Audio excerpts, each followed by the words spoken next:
ഇന്നെന്താ നീ ഒറ്റയ്ക്കേ ഉള്ളൂ? പൗർണമിക്ക് ചെറിയ തലവേദന. വേദനിക്കും വേദനിക്കും. അടങ്ങി ഒതുങ്ങി നിന്നില്ലെങ്കിലേ ദേഹോസകലം വേദനിക്കും.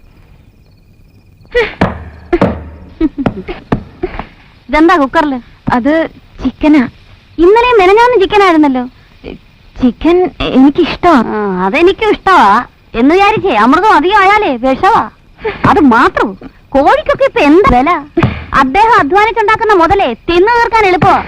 ഇനി മുതൽ ആഴ്ചയിൽ ഒഴിക്കാൻ മതി ചിക്കൻ. ഓ എന്താ? ചോറ് റെഡിയായെങ്കിൽ ഇത്തിരി കഞ്ഞോളം കുടിക്കായിരുന്നു. അരി വാർക്കുമ്പോ വെള്ളം തിണ്ണയെ വെച്ചിരിക്കുന്ന ചരുവത്തേൽ ഒഴിക്കും. അതേന്നങ്ങ് കുടിച്ചാ മതി. അയ്യേ, അത് പശുവിന്റെ ചരുവല്ലേ? തൊഴുത്തിലും മുറ്റത്തും ഉള്ളവർക്കേ ഇവിടെ ഒരൊറ്റ ചരുവേ ഉള്ളൂ. അടുക്കള വാതിൽ മണത്ത് നിൽക്കാതങ്ങ് ചെല്ല്.